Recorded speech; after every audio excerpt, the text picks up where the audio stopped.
Good afternoon, everyone.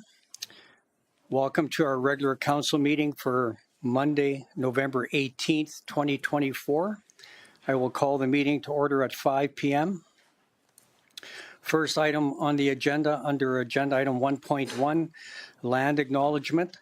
The town of Coaldale acknowledges that we are gathered on the lands of the Blackfoot peoples of the Canadian Plains and pays respect to the Blackfoot peoples past, present, and future while recognizing their cultural heritage, beliefs, and relationship to the land.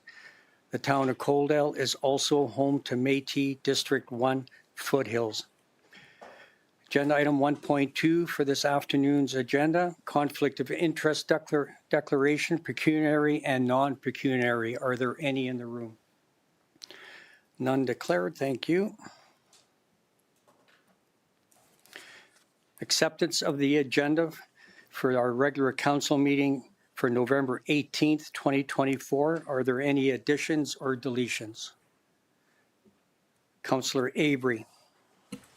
Thank you, Mayor. I'd like to have two additions under the closed meeting session. We could move the CAO report to 13.6 and 13.4 council committee appointment and 13.5 council conduct. Thank you. Any other additions, deletions? Seeing none, could I get someone to make a motion to adopt the regular council meeting agenda for November 18th, 2024 as amended? Councillor Pickering makes that motion. Any further discussion? Seeing none, I'll call the question. All those in favor? Carried unanimously. Thank you. Moving on to adoption of the previous minutes, regular council meeting minutes from October 28th, 2024. They were part of everyone's council package. Were there any errors or omissions in those minutes? Seeing none, could I get someone to make a motion that council adopt the regular council meeting minutes from October 28th, 2024 as presented? Councillor Saylor makes that motion. Any further discussion? Seeing none, I'll call the question. All those in favor? Carried unanimously. Thank you.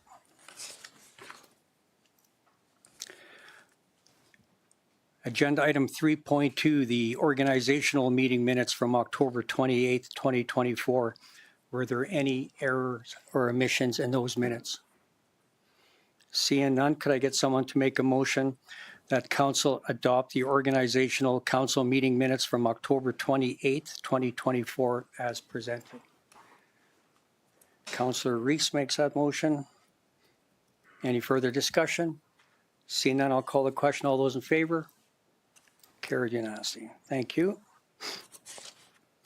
We have a public hearing coming up at 5:05 p.m. I just want to make sure that everybody out in the Civic Square portion, you can hear me back there. Give me a thumbs up. Excellent, thank you.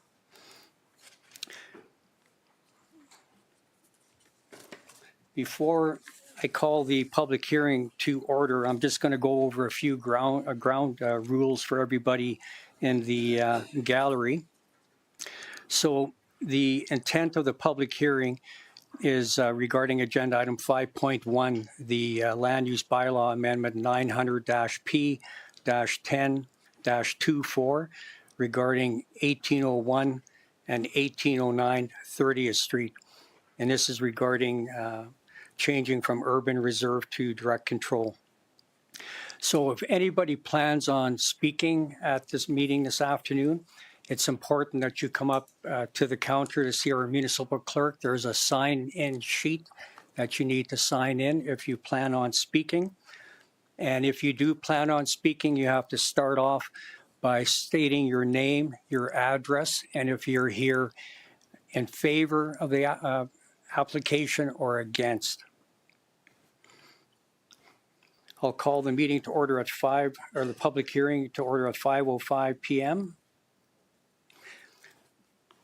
So my name is Jack Van Rijn, and I will be chairing this public hearing.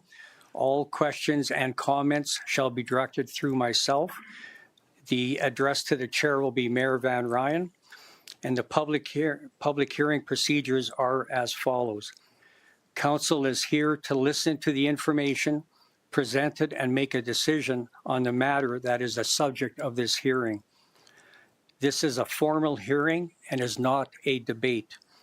Everyone wishing to speak who has pre-registered will be given an opportunity to speak once to the matter, as called upon myself as the chair. Each presenter, as I stated, must state his or her full name, their address, and their interest in this matter, including whether they are in support or non-support. Individuals who do not identify themselves will not be given the opportunity to speak. Presenters are to stay within a suggested 5-minute time limit on the presentation and are encouraged when speaking to keep the presentation to the point and refrain from restating points raised by previous speakers if possible. If new presentation materials are provided, you may be required to email a copy to our municipal clerk. At this time, I would like to ask our Director of Growth and Investment and Deputy CAO, Cameron Mills, to introduce the subject matter of this public hearing. Cam, whenever you're ready. Thank you very much. I'm just gonna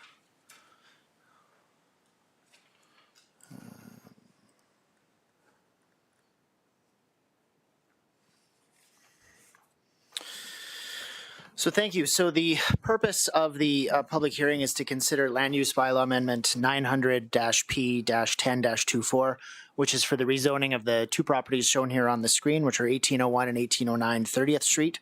The purpose of that is to consider rezoning from the existing Urban Reserve District to the Direct Control District. As council will recall, the Urban Reserve District is a standard zoning applied to parcels, typically parcels that are coming in from the county. So it's a sort of a holding zoning in anticipation of future rezoning to something of typically of an urban standard. And that's typically something that would take a process that would take place after more higher level planning takes place. So in the case of this particular property, an area structure plan, which was approved by bylaw and council in June, I believe it was June of 2023. It was the summer of 2023. So we're in receipt of an application for this, and the purpose of the requested change in the zoning is to develop, largely for the development of the commercial lands within this area. Which is within the requirements of the Northwest Area Structure Plan. The applicant is 1478063 Alberta, Ontario Limited. And as outlined in their application, the application was provided as an attachment to this report.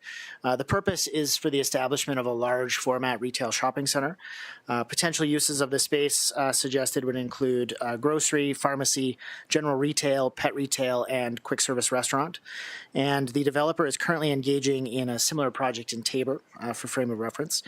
Potential site plans have been attached as part of this application. So 3 potential site plans have been provided, and administration just wants to point out that as part of the rezoning process, level of detail shown in a site plan is simply for information purposes to get a sense of the potential scale of the proposal. That's ultimately something, the exact site plan is something that will be decided at the development permit stage for this particular project should rezoning be put in place.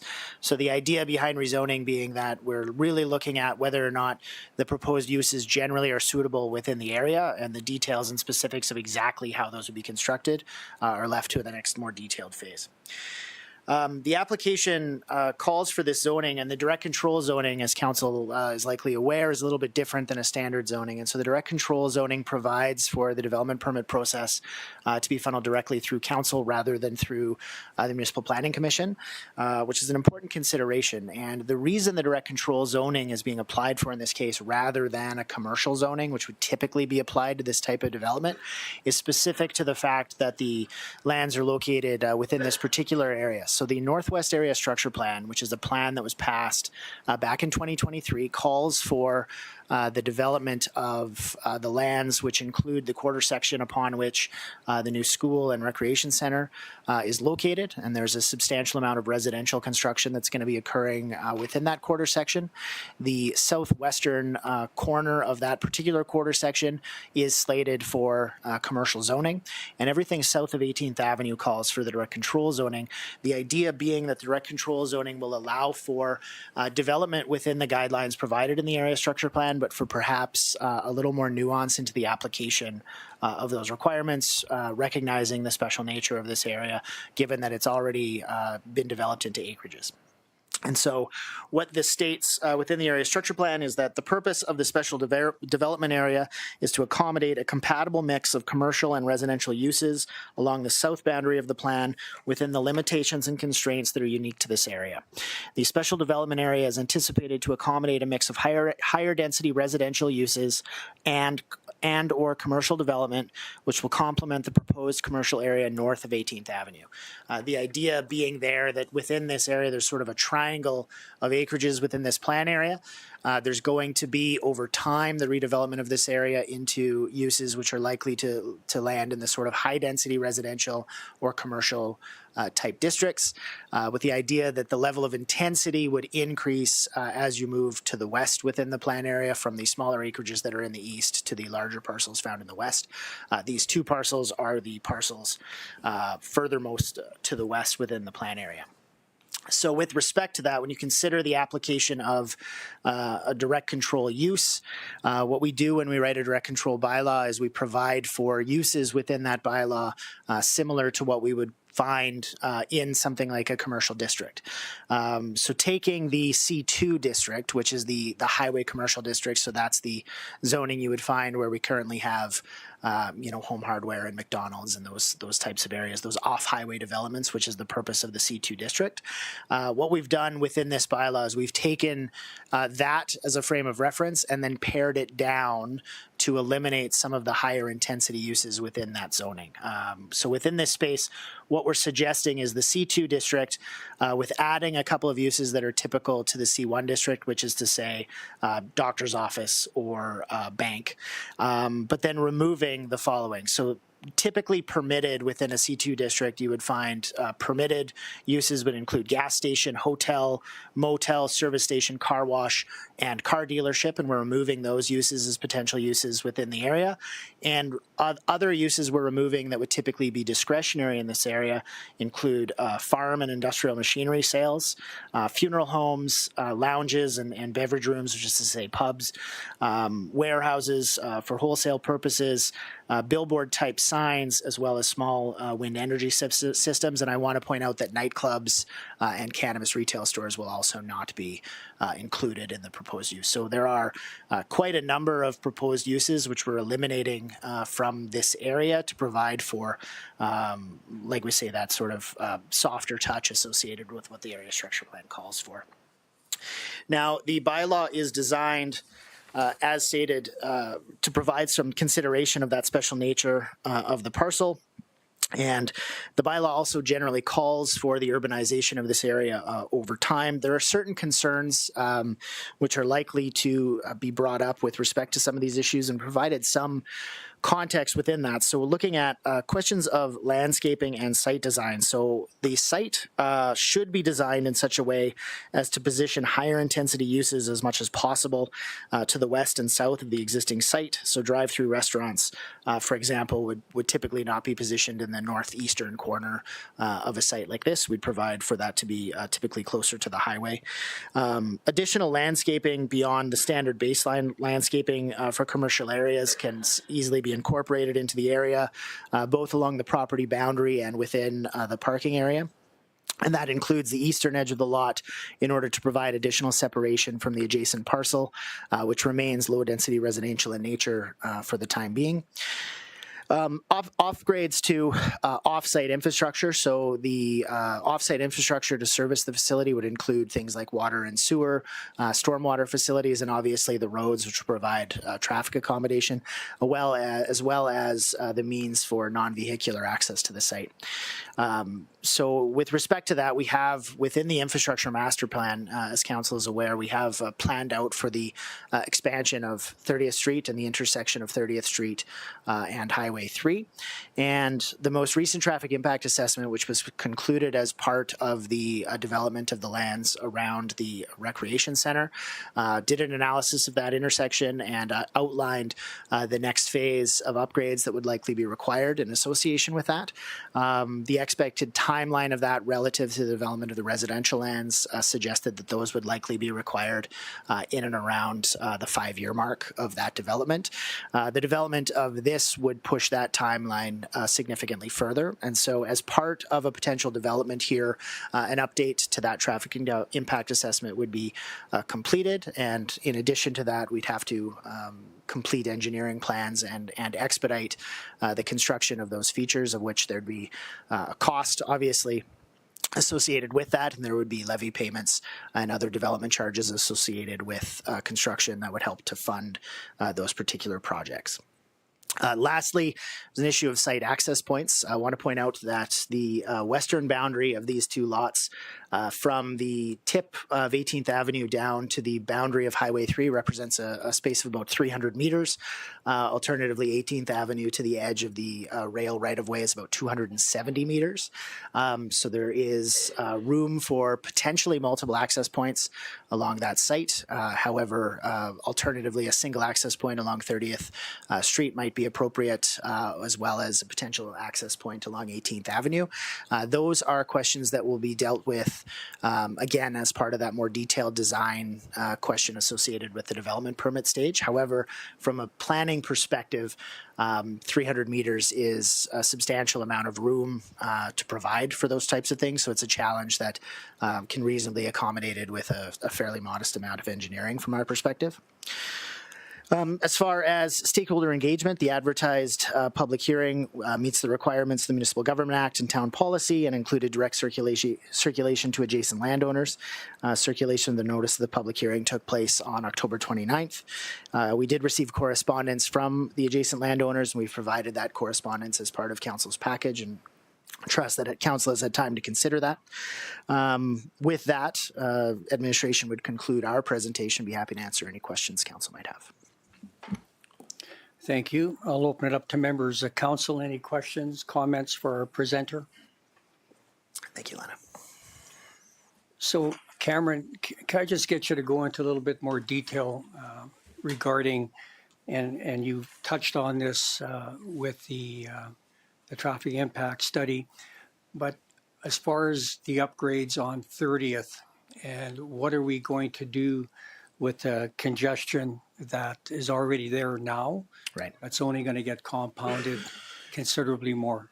Yeah, fair question. So the initial congestion that we're finding now likely has mostly to do with signal optimization. And so the timing of signals is something that's controlled by the province. And so our engineers have been discussing with them, obviously, since the schools opened.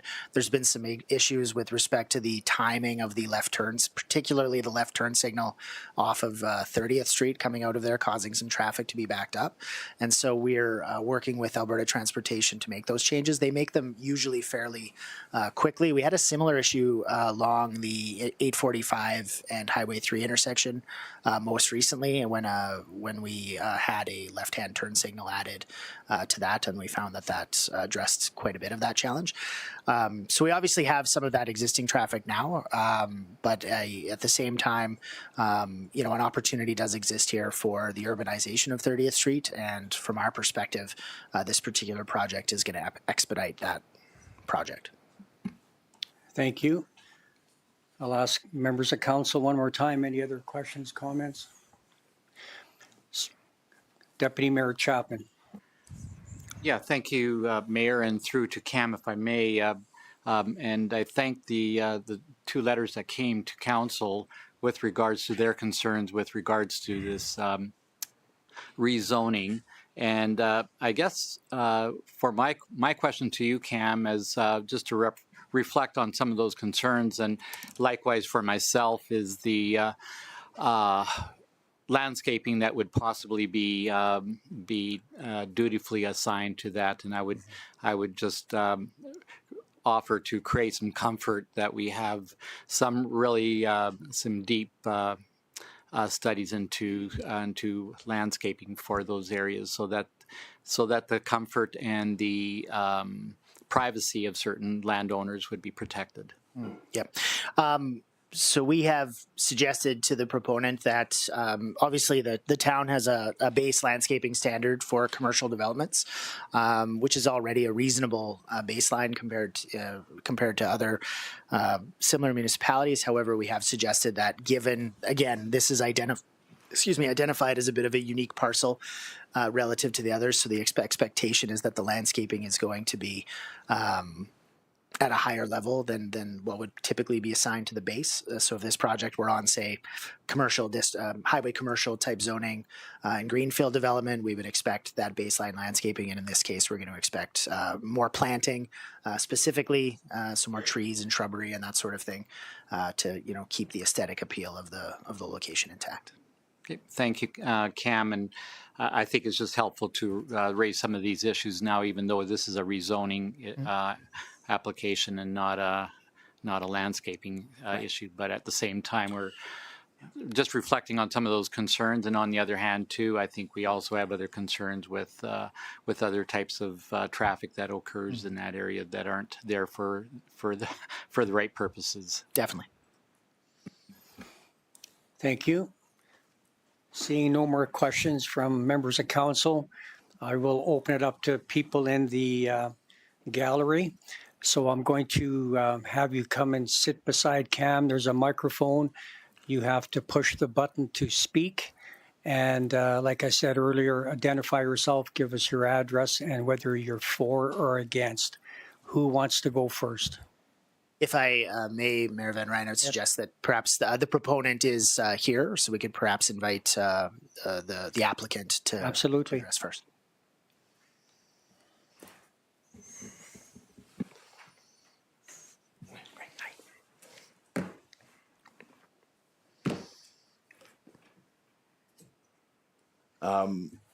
It's a pleasure to meet you guys, Mr. Mayor, Council. It's been a long day. We've been up since 4. We're excited to be here. We've been looking at this site for a long time for development. We just, as stated, we just up in Tabor. We just came back from there. It seems to be pretty successful.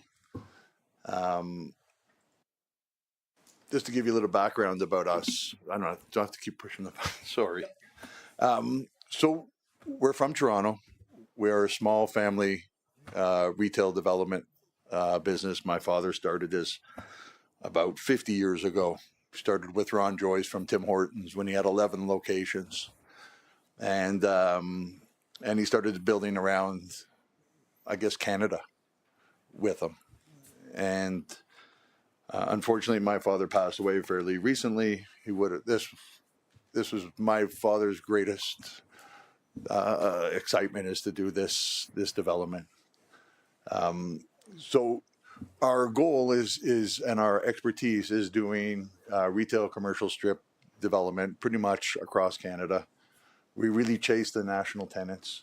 We help the national tenants expand where they're looking to expand, and we follow them around. And so that's why we're in Tabor. We did some stuff. We own the BMO Bank in Lethbridge. We've done some stuff in Saskatchewan. So we've been pretty busy out west. But it's exciting to be here. Like I said, this is a great opportunity. Mr. Mills has been awesome. Staff have been awesome to work with. I think my guys are probably driving them a little crazy with questions and technical information to try to get an assessment on the site. There is a few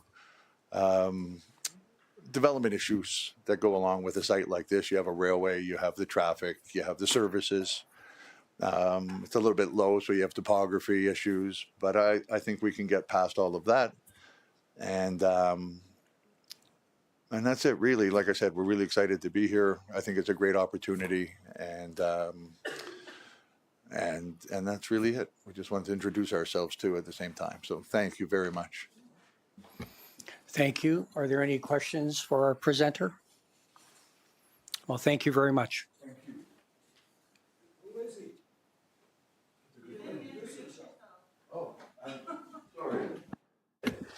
My name is Brian Otis. The company is called Otis Properties Limited. You want to know if we're pro? We're kind of pro the development, so it's kind of evident, I guess. Yeah. All right. Thank you. Thank you. Cameron, is there anyone else before I open it up to the general public? Okay, thank you. So at this time, the microphone is available for anybody that wants to come and speak to this proposal.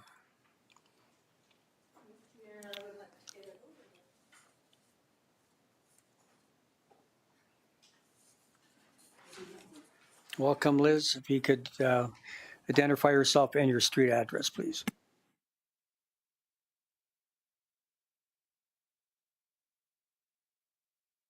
That's what I thought. Liz Allen, 2900 18th Avenue. I own the property directly east of the proposal. So about the time that the developer's dad was starting to look at developing places, I was moving the Coaldale Railroad Station onto the acreage so that I could make a family home. So it's interesting that we did parallel lives in opposite directions. For 47 years, I've lived on the acreage with two properties directly west, which are beautifully kept, supporting many trees with well-kept, groomed areas.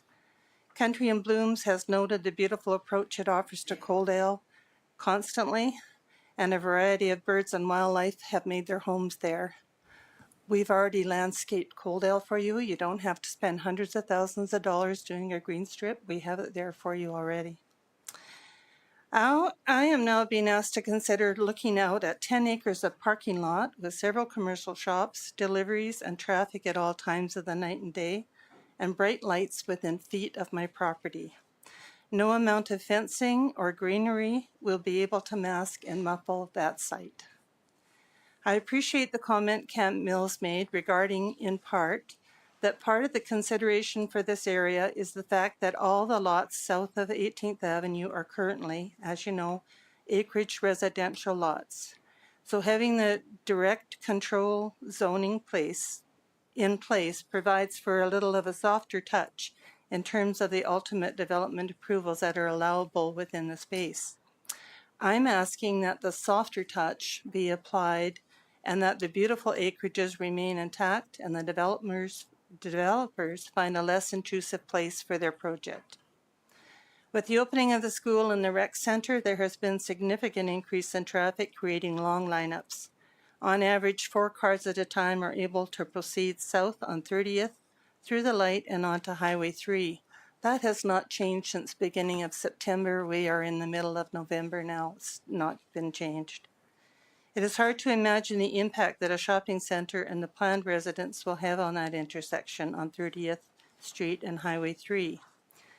The 845 axis is already totally saturated with long lines. This makes it difficult, if not impossible, to exit if the intersection was totally blocked by long trucks. They park right in there. They want to make the next light. They've been waiting forever. They're going to make it. So traffic pressure has created a safety issue with people taking chances and putting themselves and others at risk. Access to the planned project will have to be made in a very short distance between Highway 3 and the very busy railroad and 18th Avenue, and within yards of a stop sign on 18th Avenue.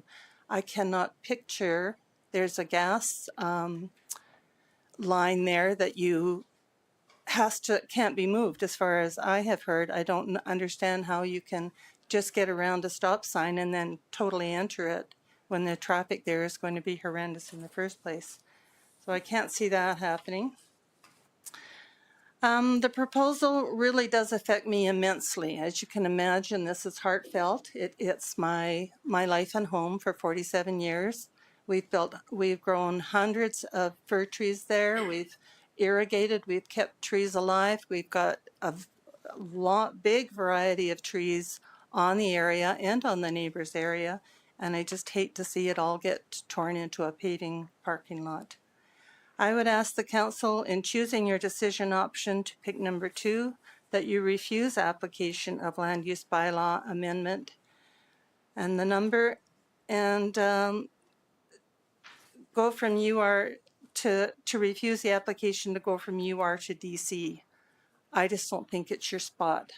I understand Coaldale's growing and there are more needs, but I can't understand with the railroad as busy as it is and with the safety walk now, the foot walk now, that train beeps from past Coaldale all the way through Coaldale now, just laying on the horn. It's, yeah, that's what I have to say about that. Thank you for listening. Thank you, Liz. Are there any questions for our presenter? Okay, thank you very much. Thank you. Stephen, I think I saw you put your hand up.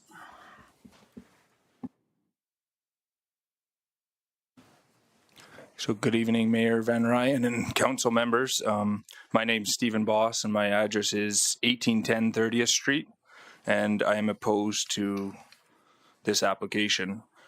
I did send a letter in. I know it was part of the agenda, but I just want to read some of the points that I had on there for the public that is here present. So my name is Stephen Boss, and I own the property directly west of the proposed development known as Bossod. My wife, Kim, and I purchased the property from my parents in 2020. We currently live in the house and are raising our family here, as well as running a business along with family members. We understand that change is inevitable. However, what is being proposed is not a good fit for the area, and we oppose this development.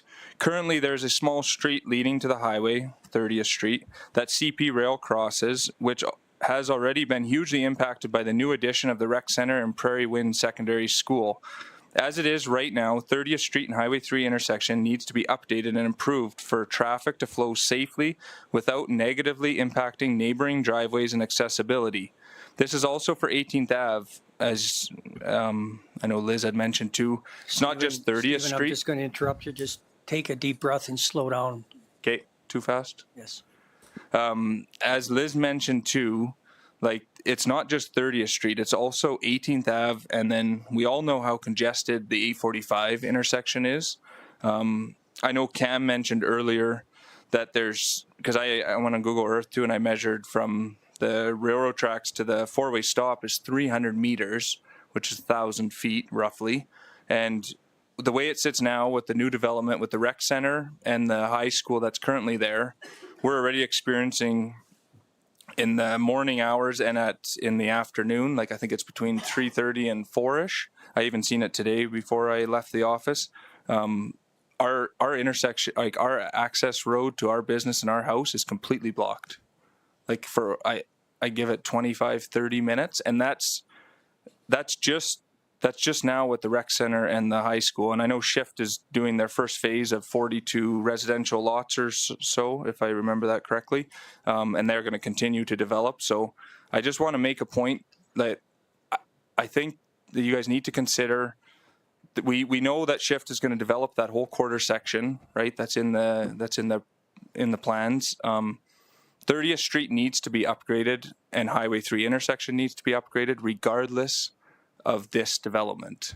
And I think that needs to be done first before anything gets approved.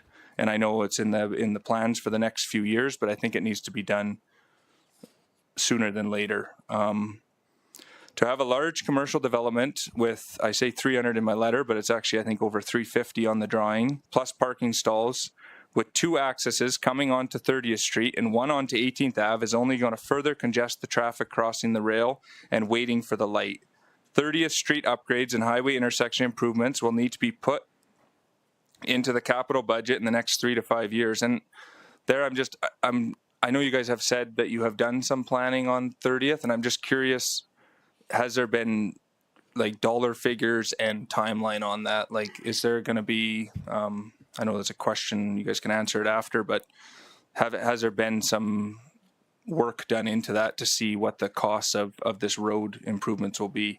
I also like to make light of Casco's new property. It's directly, I guess, east of Liz Allen. It got changed, I think it was 2 years back, to light commercial. that property in my eyes is something that more like suits the area. Casco is planning on keeping 95% of the existing trees. They're building a beautiful office there in the dense tree line. If I'm correct, I think they have 15 to 20 parking stalls, not on I think it's actually close to a 5-acre lot. So I know the proposal is around 10 acres and they're talking 350 parking stalls. So you can imagine the traffic. And then some of my points that I also had in my letter was, and I know Cam did speak on like a traffic impact study maybe has been done, but I was just wondering, would request that a full traffic impact study be undertaken that addresses the necessary upgrades and channelization that will be required, including access egress from our property. That's another note.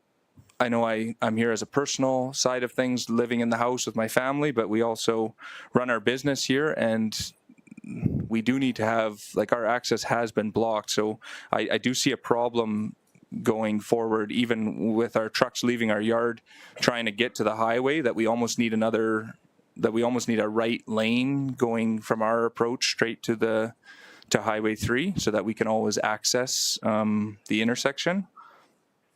And then I also had another point I wanted to add to my letter, because I'm not going to read the whole thing. Along with a traffic impact study and a safety audit, I was also wondering, in this case, is a biological assessment going to be done for any species that currently could be like in these existing trees, right? There's a lot of dense tree line here. I know we have trees in our yard. We've had owls nests in our backyard. And I'm just curious if that may be another question. Is that assessment going to be done prior to approving this?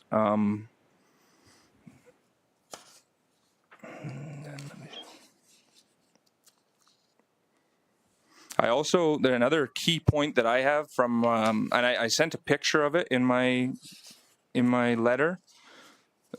So it's the site drainage. We're concerned.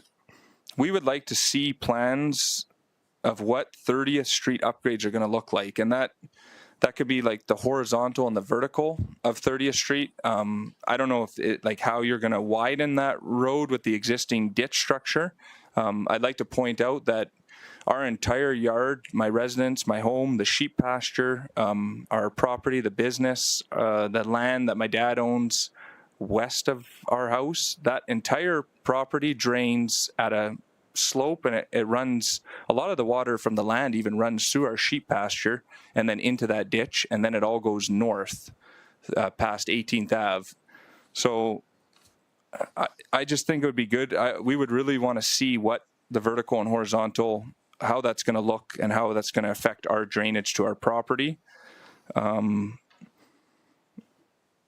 conclusion, I just hope that you guys will all consider our concerns, as I believe these are good, objective, rational concerns that need to be addressed.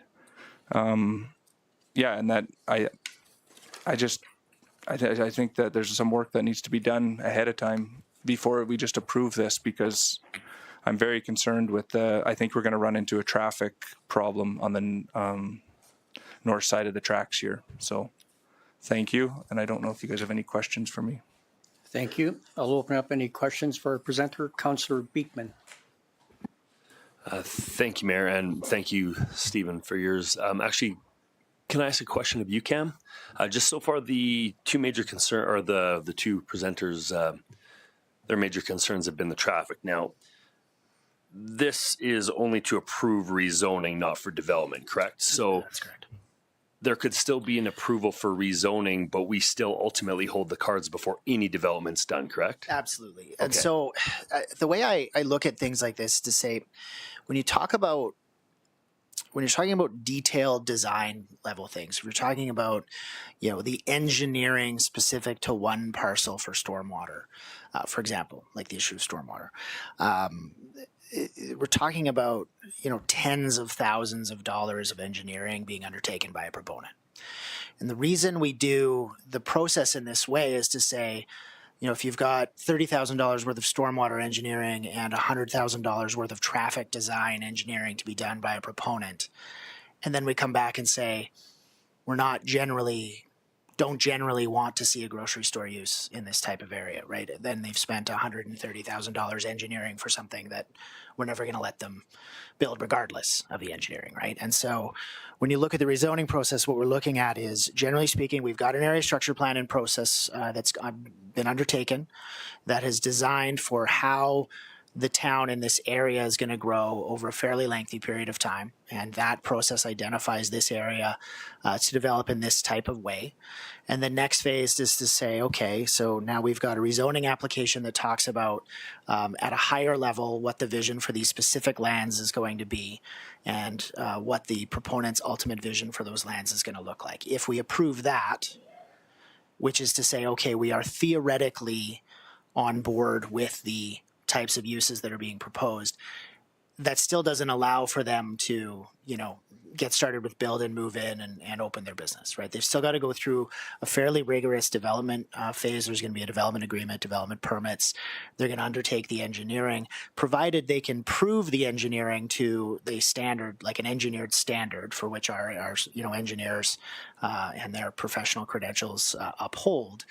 Then they'll be able, then and only then are they able to go forward with the approval process. And because this is direct control, that permit is ultimately something that is brought forward and presented to council ultimately for approval as well. So there is one more phase where council gets to take a look at the specific details of the plan prior to the plan going ahead.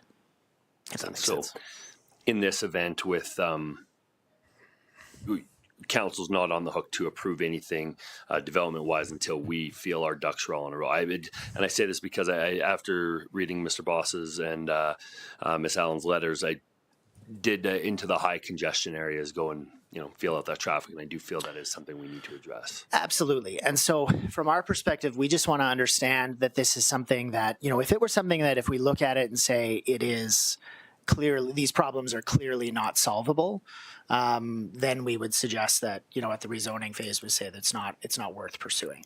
From this perspective, like I say, we are looking at I try to provide a frame of reference here. So we're talking about a property on its western boundary that's 300 meters from 18th Avenue to the highway, or 270 meters from the edge of the rail line property to 18th Avenue. So 270 meters is that space.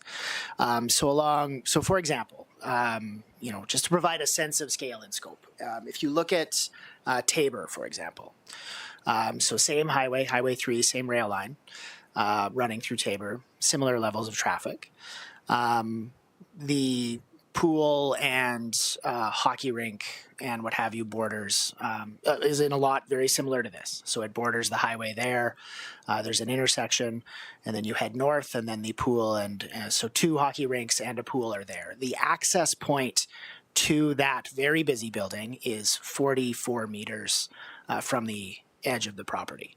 The road to the north of that lot, which extends east-west, is 160 meters. So that provides a sense of scale of what 270 meters and 300 meters can ultimately accommodate. Now, we obviously need to be very careful when we get to the detailed planning stages of making sure that we are putting the access points in the best possible locations, that we are making sure that the road design allows for the proper flow of stormwater, that the access points not only consider the backing up of traffic, but also I thought a very good point raised in Stephen and Kim's letter having to do with, trying to position it so that the access point does not, directly face their house, which I think is perfectly reasonable, right? So I think all of those can be accomplished. The other thing that we need to consider is the fact that these lands do ultimately need to be, or this road does ultimately need to be upgraded at a certain point. And what always happens with infrastructure is there's always sort of a chicken and egg scenario, right? And so the reality is that there's an argument to be made for the upgrading of 30th Street today. From an engineering perspective, it hasn't quite reached that point, but from an individual user perspective, perspective, it is potentially there. But there's no question that within 5, 6, 7 years, certainly, if not today, that road does need to be developed. And that's a project that is going to range in between $3 and $5 million of total cost to do, depending on the scale. So it's 5.1 million is the number that is in the town's infrastructure master plan. However, that considers the intersection from a full-scale perspective, including southbound from the highway, in consideration of potential lands around the golf course being developed and things like that. So the full scope of these intersection improvements over a period of time is going to be in that $5 million range in today's dollars. Who knows what inflation is going to do over a decade. So that is something that needs to happen. This particular proposal will also contribute substantially to those works being done. So this will, in fact, expedite the ultimate improvement of that intersection. And I want to make it very clear that if it is deemed necessary that those works are completed in association with this proposal, that the building or the businesses won't be, occupied and open prior to that infrastructure being in place, right? And so on day one of any of these businesses being open, that required upgrade to 30th Street will have been completed, and potentially 18th Avenue as well. Thank you. Thank you, Mayor. Thank you. Any further questions, comments for either presenters? Deputy Mayor Chapman. Thank you, Mayor. Just kind of working through my questions here. I heard very loud and clear from both Ms. Allen and from Mr. Boss here some of their questions and concerns, and maybe through to Cam, if I may. As far as the rezoning is concerned, it would be, as Councillor Beekman has pointed out, the question we would have is that, are we still subject to upgrades regardless of what development goes in there?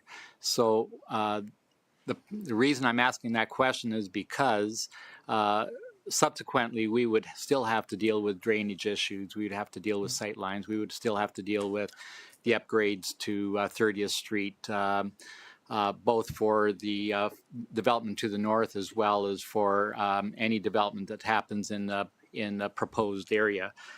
So lighting issues is another concern that's been brought up to me. That's I can understand that headlights shining into living rooms is not appealing.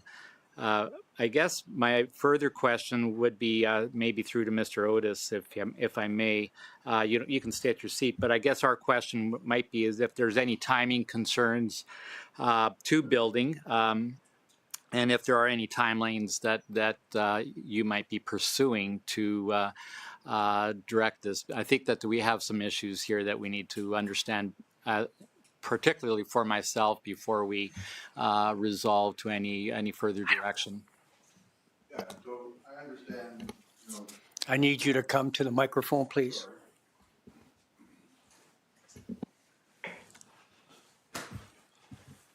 So I understand through town's process, this is your process. You have to go through zoning first. It makes a lot of sense. The next step to trying to solve some of these problems is not 50,000 or 100. It's probably closer to 300,000. It's a big site. We've already engaged a traffic consultant. We've already met with Alberta Traffic. They have given their recommendations as to what they control the intersection. So they've given their recommendation as to what information we must provide through our traffic analysis. Draining as well. We've engaged in a preliminary site design for stormwater. It's all part of the process, but it's a very hefty cost to go forward without having any concept of whether you're going to be able to solve some of those problems, with an absolute no from council. The tenants, I don't know what to tell you. They drum by their own beat. I call myself a glorified marriage broker. I just put all the pieces of the puzzle together. They want to go. They've sent in already paper to move forward. And so I think timing is of the essence, and you know, they want to solidify their opportunity in Coaldale. So I hope that answers some of your questions. Like I said, you know, whether they tell me they don't tell me, I just deal with real estate, but you know, I always found that when the tenants are ready to go, you know, you have to go with them, and they're ready to go. They're excited about coming. I think they've expressed that to Cameron, I think, already. And I think this is a very, like I said, viable opportunity for them, and that's why they're at the table. Thank you very much. Thank you. So Stephen, I'll just reach out. Were you done with your commentary? Yeah. Yeah, there's one thing I guess I could, I pointed out a lot of the traffic and other concerns that I had, but my wife, Kim, is here with me as well. And it's just, we invested a lot of money when we bought this property from my parents in 2020. And yeah, it's, you know, our views from our house across the street to what we're seeing now.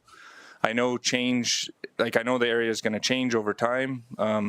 I just don't see how this 350 stall parking lot with lighting, no matter what landscaping you try to do, is going to have a huge impact on our family. And yeah, we were planning on being here for many years in that house. And I just ask that you guys consider everything. So thank you.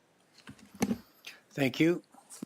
Is there anybody else that wishes to speak in favor or against? Peter.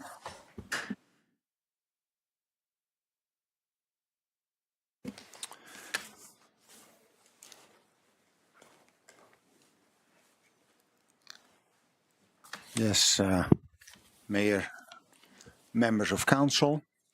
Yes, my name is Peter Boss, and I'm part owner of Boss Sod and Boss Scapes, along with my children, located at 1810 B 30th Street in Coaldale.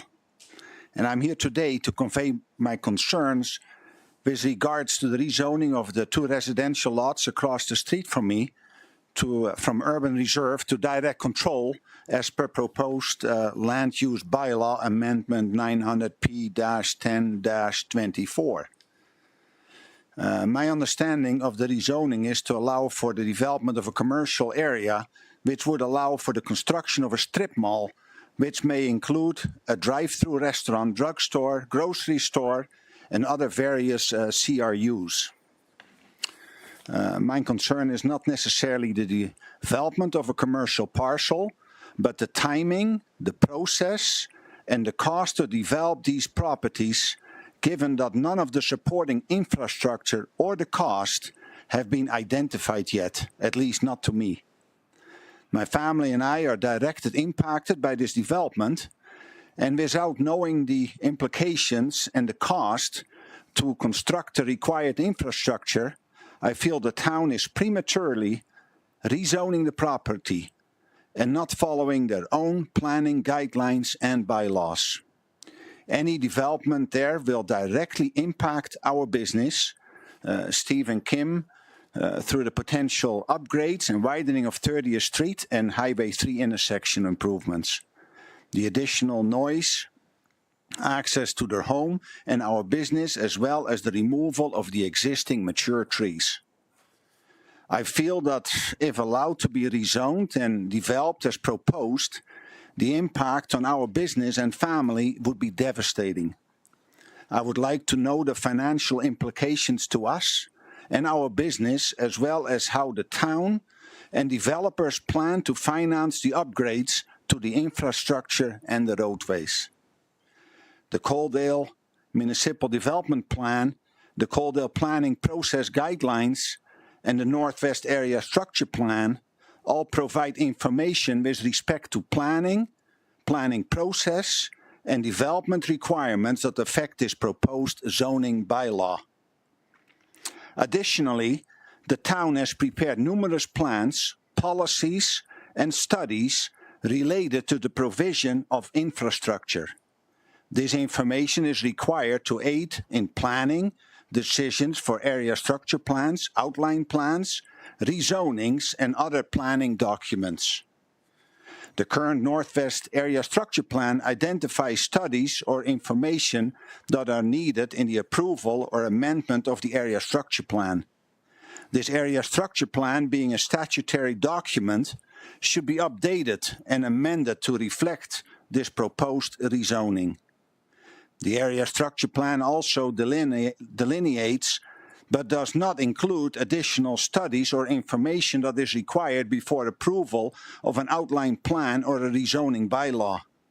I suggest that prior to considering this rezoning bylaw amendment, the town should have this information. Most of what is required is related to information needed to ensure that all of the infrastructure needs and can be met and at what cost.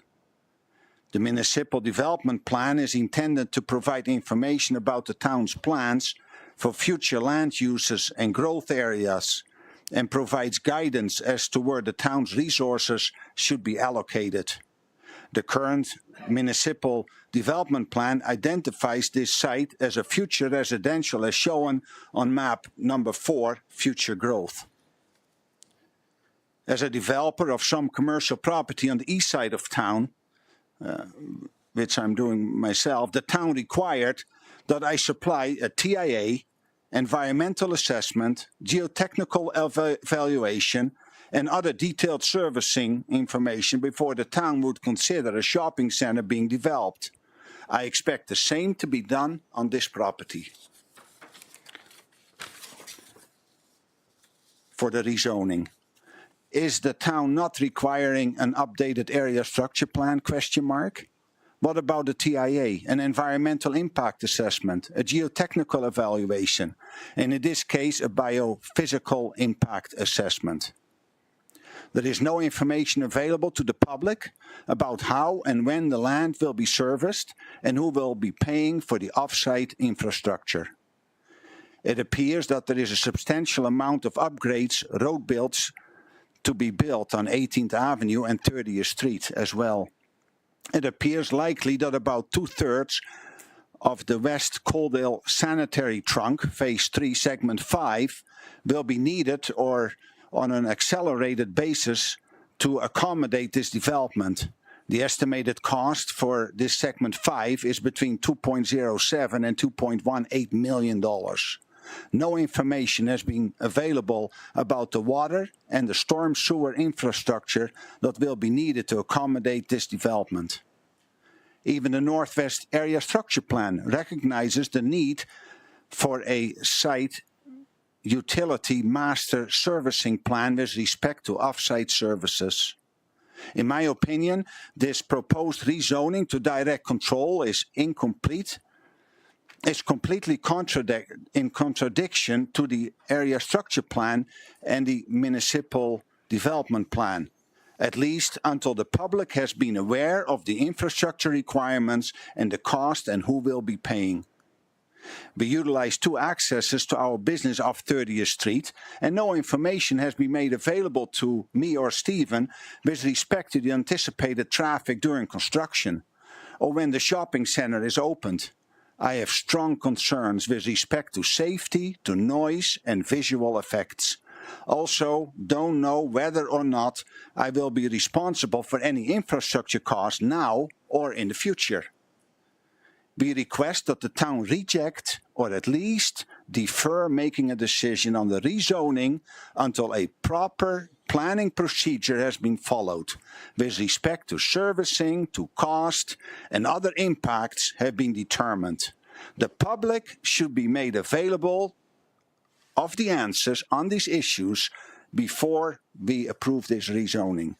I have attached copies of the sections from the Northwest Area Structure Plan and the Municipal Development Plan, and I'd like to thank you all for your time, and I have copies here if you people are interested to back up some of the information. So, Thank you, Peter. Any members of council have any follow-up questions for our presenter? Cameron, you want an opportunity to speak to some of the matters Peter brought up? Sure.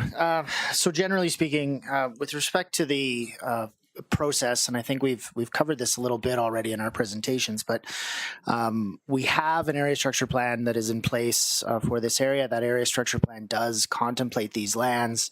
That area structure plan does contemplate these lands as being developed for commercial and high-density residential uses in these areas, specifically calling for the direct control zoning in order to do that. And so from our perspective, this rezoning application is in line with that. With respect to questions involving some of the detailed design associated with this, we feel that this is something that is best accomplished after the rezoning process, but in advance of the development permit process.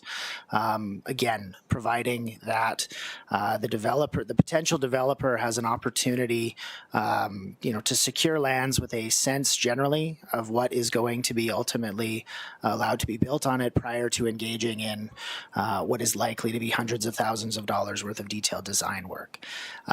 Again, from our perspective, the challenges associated with stormwater management, utilities connections, other things of that nature are solvable from an engineering perspective. There's nothing that stands out from these properties as requiring some sort of particularly challenging engineering work associated with that. However, the cost of preparing those plans, as anyone who's engaged in development would be aware, is substantial.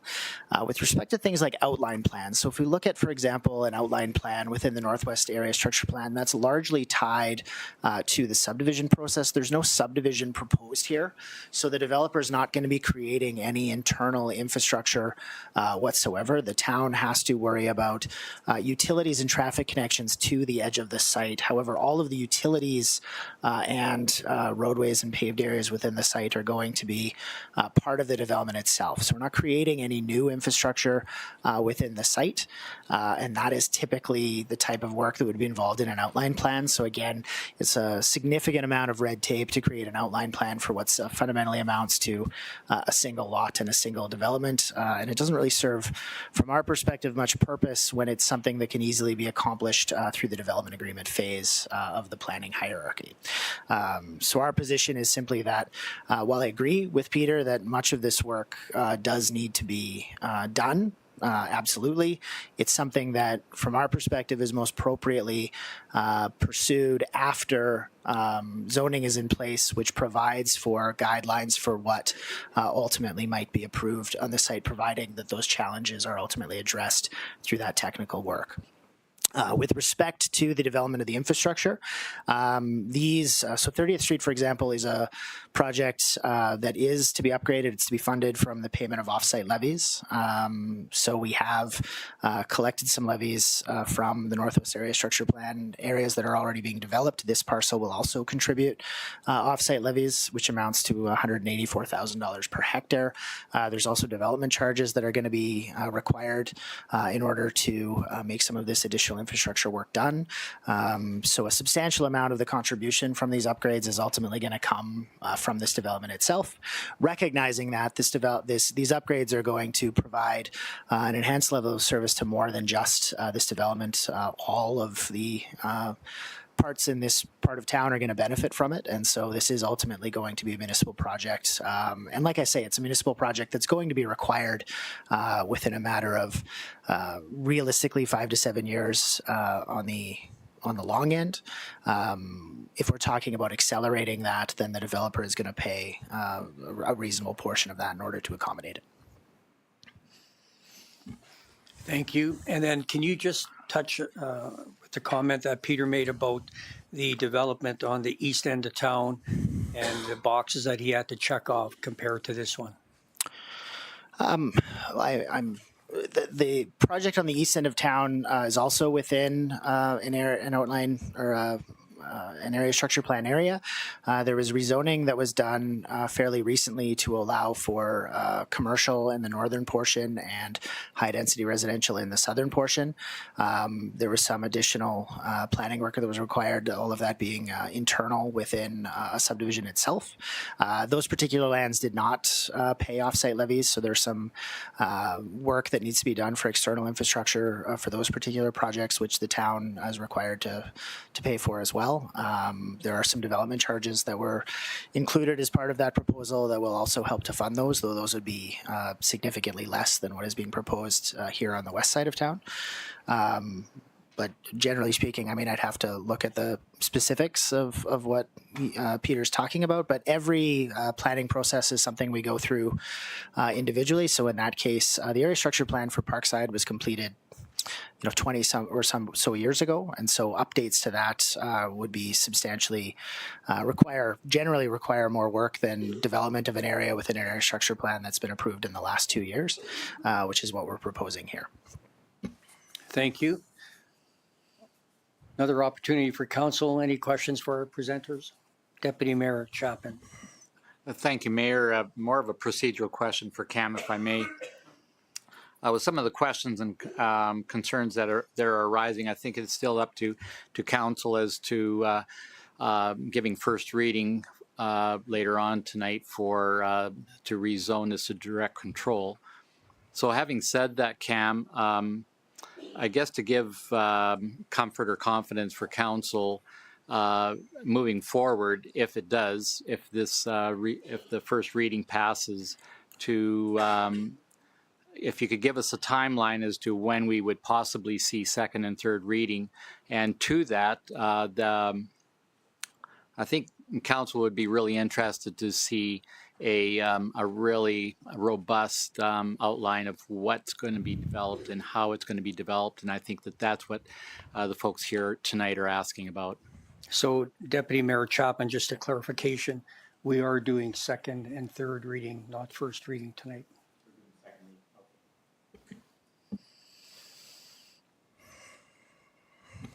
Okay, well, thank you, Peter.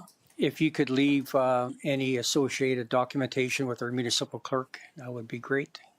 Part of your presentation. I have a few more detailed things about some discrepancies.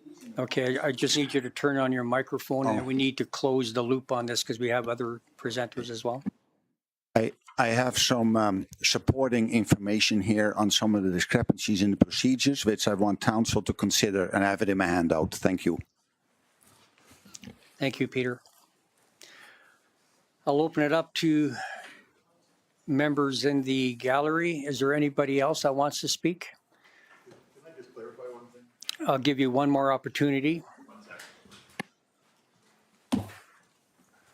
Thank you. Mr. Chapman asked about the timing. So I think it is on, no? So we have an agreement of purchase and sale, 2 conditional agreements of purchase and sale with the 2 vendors, the 2 house owners. They have a limited time.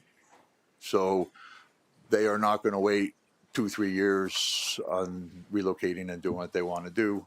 This is an assembly of land. And like I said, we have a very limited period of time to achieve all of those criteria. So I just wanted to clarify that with you. Thank you. One last opportunity. Is there anybody else that wants to speak for or against this rezoning application? Okay, well, thank you very much.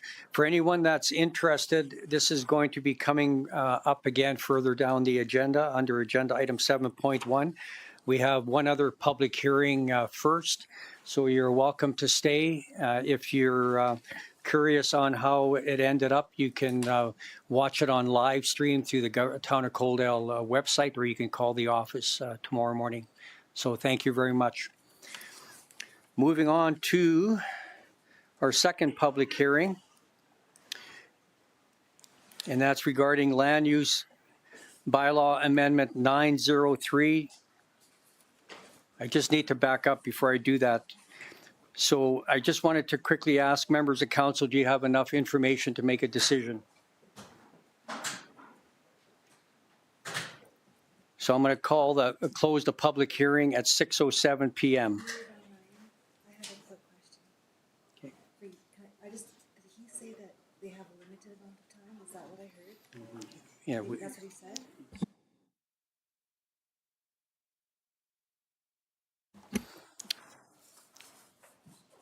Okay, so regarding agenda item 5.2, is there anybody that's in attendance that's going to be speaking on the next public hearing?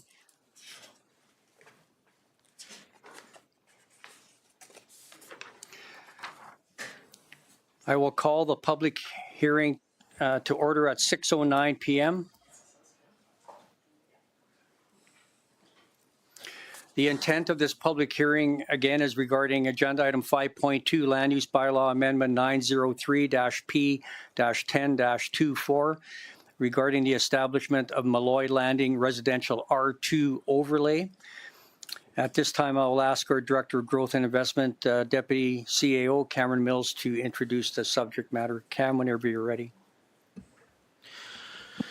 Thank you very much. So for Council's consideration, we have Land Use Bylaw Amendment 903-P-10-24, which is for the establishment of the Malloy Landing Residential R2 Overlay Plan. And what that is that's a plan within the Land Use Bylaws R2 district to establish for adjusted requirements for residential multifamily within this specific area. And so the developer of the Malloy Landing subdivision is preparing to move forward with the multifamily portion of the first phase of their development. And prior to doing so, they're requesting alterations to the regulations within the residential multifamily R2 zoning to allow for development to more closely align with the expectations from major multifamily builders within the region. Specifically, the developers requesting the establishment of a unique set of rules over and above those rules currently established within the R2 zoning, which would apply only within the Malloy Landing, which is similar in nature to the existing downtown overlay, which exists within the C1 district of the existing land use bylaw. The proponent has provided a letter which is attached outlining the reasoning for the proposed changes. The letter includes visual examples of similar products currently selling in Lethbridge. The adjustment to the zoning is largely due, is being argued or is arguably somewhat out of date, the existing R2 zoning, relative to current market trends and adjustments to housing affordability that have shifted substantially in the past decade. So similar adjustments were made within the outline plan to accommodate changes to the R1A zoning, allowing for lots more in line with existing market demand. We are holding a public hearing this evening after passing first reading of the bylaw at the last council meeting. At the time of the preparation of the report, we had received no feedback from the population with respect to it, and council and administration's recommendation is for council to consider second and third reading this evening. Happy to answer questions council has with respect to the proposal. Thank you. Any questions, comments by members of council? Council Pickering. Thank you, Mayor Van Rijn. Through to Cam. Cam, I just have one question. Is this in the phase that's in development right now, or is this for the second phase? So this is what I would refer to as phase 1B. So technically speaking, these regulations would apply to all of the multifamily within the quarter. There's really two areas where there's multifamily. So there's on the southern portion, which is really slated for townhouse development facing onto 18th Avenue.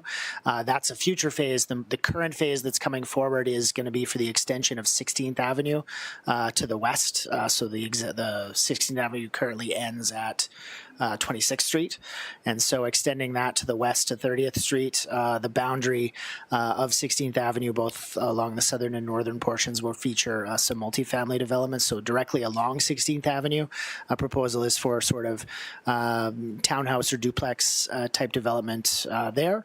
And then there is a approximately 3-acre site along the western boundary of the area structure plan, which borders 30th Street to the north of the Hubert acreage parcel, and that would be for the higher density portion of that zoning. So the potential for low-rise apartment there, also possible that you might see sort of fourplex development similar to what we're seeing, commonly throughout Lethbridge and West Lethbridge, for example. There's a number of those types of areas. But that's fundamentally it. So it's basically the extension of 16th Avenue, which is where most of these requirements are going to be put in place. It wouldn't have any impact whatsoever on realistically anything west of 26th Street, east of 26th Street, other than the very small portion along the southern boundary.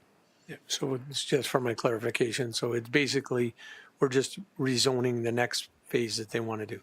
There is another bylaw that's coming that is for the actual rezoning. This is for changes to what's allowed within that zoning, but only within this area. Okay, thank you. Yeah. Any further questions, comments? Chet, I'll invite you up to the microphone if you want to add anything. If you could just introduce yourself and who you're with. Chet Oberkirch with Shift Real Estate Management, who is Malloy Developments here. So, I think Cam covered it all pretty well. I just wanted to be here in case you guys have any questions directly for me. Thank you. Opportunity for members of council to ask either of the presenters any questions, comments? Okay, Thanks. thank you very much. I will now ask council if they have sufficient information to make a decision on land use bylaw amendment 903-P-10-24 regarding the establishment of Malloy Landing Residential R2 overlay. Thank you. I'll declare the public hearing closed at 6:15 p.m. Moving on to business arising from the minutes under agenda item 6.1, we have the drought management resourcing proposal, and we have our manager of government relations, Jonathan Wensveen, presenting. John, whenever you're ready. Thank you, Mayor, Council. So the purpose of this staff report is to present Council with a resourcing proposal for the following long-term potable water conservation measures. 1, block rate tiered water pricing. 2, a recirculating water system at the Coaldale Spray Park. And 3, voluntary economic and or regulatory xeriscaping measures. A little background here. Last December, Minister Schultz sent a letter to municipal leaders throughout the province in which it states that in order to be fully prepared for severe drought, municipal leaders throughout Alberta will need to take action. The letter then closes by asking all water users to start planning now to use less water in 2024. Accordingly, during the April 22nd, 2024 regular council meeting, administration delivered a presentation to council on a number of long-term economic and or regulatory water conservation measures aimed at reducing potable water consumption in Coaldale. And following that presentation, council passed a motion directing administration to prepare a resourcing proposal for consideration during its fall 2024 budget deliberations. Since passing that motion, council determined that in the interim, the town should lead by example and adopt a number of short-term water conservation measures, including a rain barrel rebate program. As a result, during the May 13th, 2024 regular council meeting, administration proposed the immediate implementation of a rain barrel rebate program with a program fund of $15,000. And during that meeting, council directed administration to implement that program.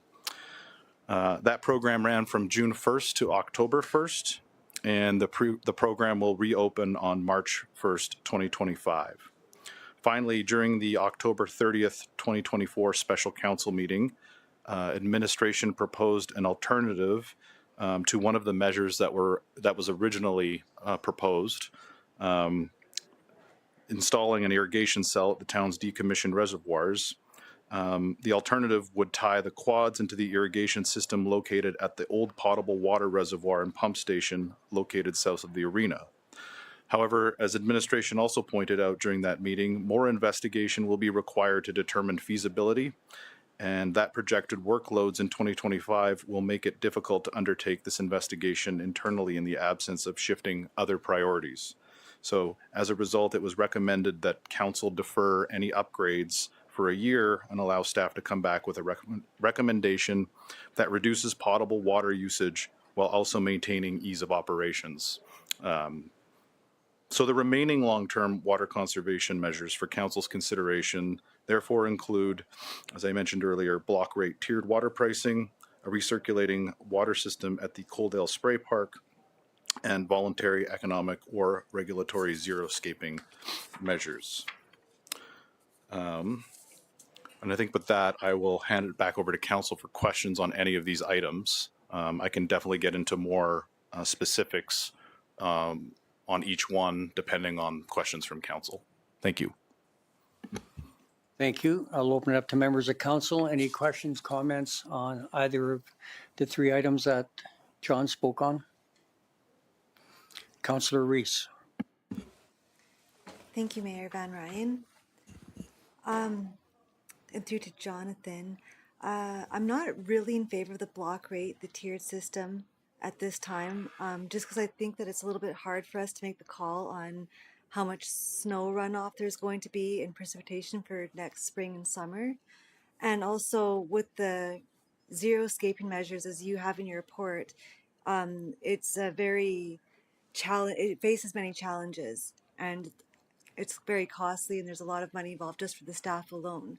So while 200,000 is a lot of money, I think that being that the spray park is one of the biggest culprits of potable water, I would use 8,000 cubic meters of water per summer. I would be comfortable making a motion that we adopt the following long-term potable water conservation measures: a recirculating water system at the Coaldale Spray Park, dependent on budget deliberations and being able to find that sourcing money for that. Thank you. So just for clarification, you want to go with recommendation number 2 regarding a recirculating water system at the Coaldale Spray Park based on budget deliberations. That's correct.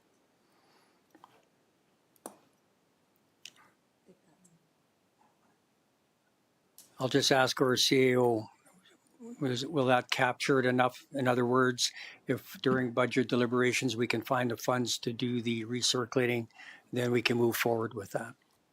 Yes, that's sufficient direction to proceed. Thank you. Thank you. Any further discussion on Councillor Reese's motion? Councillor Beekman. Thank you, Mayor.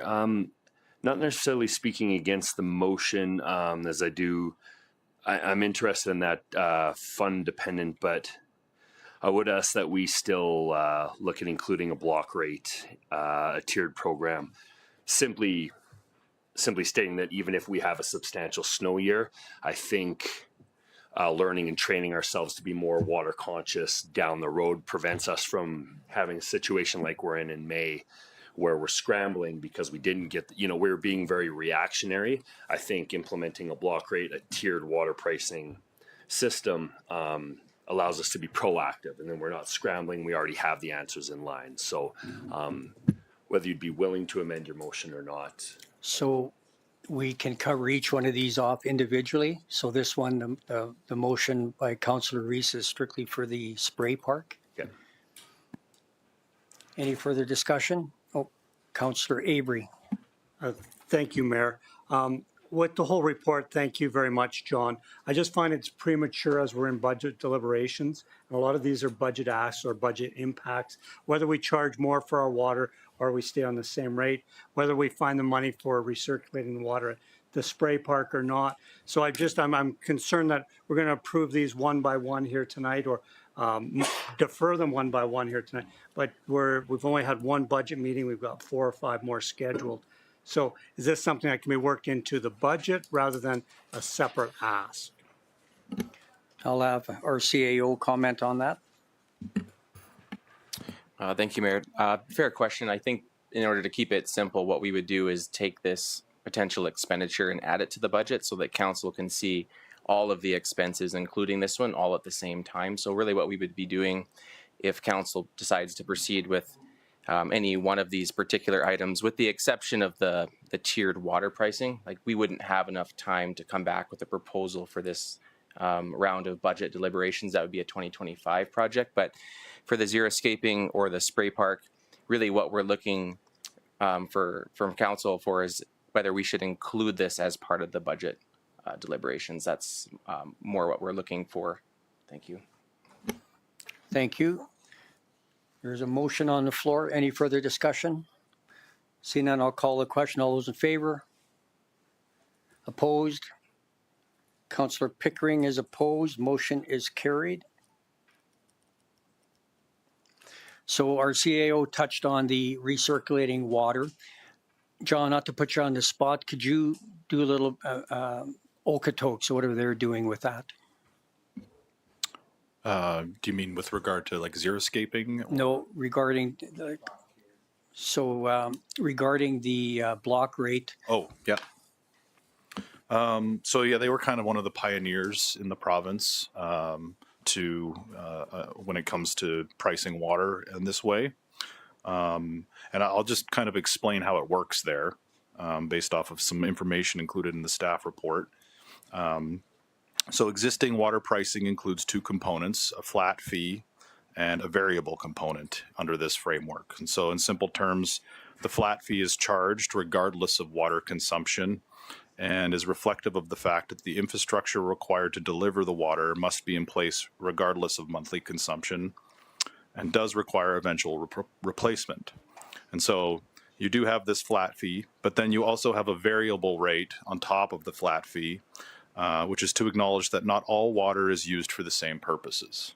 The base pricing of $1.26 per cubic meter is largely aligned with the idea of water as a necessity, which is to say that it is required for life. Bathing, drinking water, cooking is largely captured in that lower price. With that in mind, as more water is consumed at a given property, the nature of that consumption tends to shift from water as a basic necessity to water as more of a luxury. Excessive water use is unlikely to be tied to basic needs, but instead tends to be associated with things like significant landscaping, pools, or poorly maintained toilets, etc. And the idea then behind tiered pricing is to reflect that difference in a pricing model, charging the basic rate up to a defined amount considered typical for a household, and then increasing the rate as the consumption moves beyond that threshold. And so this is what Okotoks adopted quite a while ago. The city of Edmonton also now prices water this way, and there is a measurable impact on conservation associated with these this approach to pricing water. They did see that their per capita or their liter per capita day usage decrease by significant amounts. I think it was about 80 to 90% in Okotoks and 25% in Edmonton. Thank you. So based on the comment from our CAO, this would be, as far as looking into this, we're not going to have that ready for this budget season. So is that something that you want to proceed with then, Councillor Beekman? Did you entertain that motion to look into that further? I would still like to see us look into that further, yes. So there is a motion on the floor that administration look into the block rate tiered water pricing system. Any further? Councillor Pickering. Yeah, thank you, Mayor Van Rijn. Through to Jonathan. So just one question. Do you have rates what they pay versus we pay for our potable water, due to the fact that ours comes from the city of Lethbridge, and we're at, as Councillor Chapman will adhere to, our rates are going to keep going up as we go anyway. So, you know, you're going to draw the line at, I know most people right now in the new subdivisions don't use their allotted amount on their yards. So is there, are we going to up the allotment, or are we going to refund the people that stay under there? Because I know 90% of these small lots will not use their allotment. So now are we going to change how that works too? Like, thanks for the question. I believe like all of those details we'd have to look into and bring before council in a more formal kind of proposal. If we were to go down the road of adopting this system. So right now I don't have that information, but we would have to collect all of that and bring it before council, obviously for consideration down the road. I think my colleague Cam also would like to contribute to this. Sure. Thank you, John. So there's two considerations that I think are important to consider with respect to tiered pricing. And it's not really something that needs to be tied to the budget. process, because realistically speaking, the purpose of the tiered pricing system isn't really to generate additional revenue. Ideally, the tiered pricing system doesn't result in additional revenue because people change their behavior. And so for us to understand exactly how that's going to hit the books in year one would be very difficult. And it wouldn't be something that I think we'd see sort of like massive $1 million changes from a revenue perspective. So from that perspective, it's not, from my opinion, absolutely crucial that we address now. It is something that we're looking to bring back to council in the spring. So potentially when it comes time to establish the, in advance of potentially establishing the mill rate coming forward, we have an opportunity to do it then. Another part of the consideration is that we're currently underway with adopting a new accounting software system, which sounds like a thing you do over a weekend, but having spent enough time with accountants, I can tell you it's a relatively massive project from a staffing component and in terms of ironing out kinks and wrinkles. And between the fact that that's underway and also the fact that we have a number of temporary mat leave positions within the finance department, we've definitely got Kyle and his team are definitely crunched for quite a bit of time. So we wouldn't want, from my perspective, to add a major project to their plate like this while they're still undergoing that. And how that software system ultimately works will determine how we can go about the billing, potentially establishing these rates within the software. Like there's challenges that we need to understand from that end in order to understand what the labor cost associated with the tier rate would ultimately be, if it's an extreme amount of work for staff or if it's a minor amount of work for staff. And until we have the system in place, that's difficult to answer. Back to your question though about the tiered pricing structure. So while we don't have the specific recommendation for what that would look like, what we would typically find if you look at communities like Okotoks or Edmonton or other communities is you basically have what I would call sort of almost like a green light, yellow light, red light kind of approach, right? So you might have 3 pricing blocks. And what you would identify, for example, is to say, the average household user uses 10 cubic meters a month for household purposes. Like that's pretty standard. Now, Jason likes to take really long showers, so Jason uses 11, right? Like 10% more than the average, or someone else might use 12. Like you see these variations, and then you might find that, that's true for 80% of your properties, for example. And so you're not really looking to necessarily change those folks' behavior. So you might say, okay, the first tier of pricing at the $1.26 per ton, which is reflective of that sort of water for life concept, we'll give that up to the first 15 cubic meters. So if we identify, 12 is standard, we go to 15 cubic meters for the first pricing tier, and that's at the existing price. The next pricing tier is what I would call that yellow light tier, where it's sort of saying like, hey, watch out, it's getting up there. You're up the 15, you're over 15 cubic meters. You've gone to 16 cubic meters or 17 cubic meters. And so that pricing might be something like a 10% increase to the price for those. And it's not 10% for the entire amount. It's 10% for the cubic meters above that threshold amount, right? So you might go from $1.26 to $1.40, for example, in that second tier, and that might take you up to 25 cubic meters. What's interesting about residential consumption is that if the average is 12 and most people use 12, some people use 100, right? Absolutely. So the third tier is usually you're obviously not using this to keep yourself alive. Like this is not drinking water at a certain point. This is either waste because you let your toilet run all the time, or you have a pool or a pond that's constantly being refilled, or you have an excessive amount of, you're watering every day, for example, or something like that from a potable source. And that price would typically be at that sort of more luxury pricing approach. So that might be something more like $4 a cube or something, substantially higher than what the rest of it is. How that ultimately looks like can be figured, we can actually look at that individually when that's brought forward. But the idea behind most of these rate structures is to say, a base rate structure that most people are only ever going to pay this rate, a slight increase to provide people with a bit of a warning to say, hey, pay more attention to the water you're consuming, and then identifying, okay, now we've got luxury water use where you're going to pay a price that's reflective of the fact that you're choosing to consume this over and above what you need, if that makes sense. Thank you. Thank you. So there's a motion on the floor by Councillor Beekman to direct administration to come back with a more detailed report regarding the block rate tiered water pricing. Any further, or Deputy Mayor Chapman? Thank you very much, Mayor. And through to Cab or Kalen, I guess. So with this block tiered system, I'm very curious about it because I like the idea.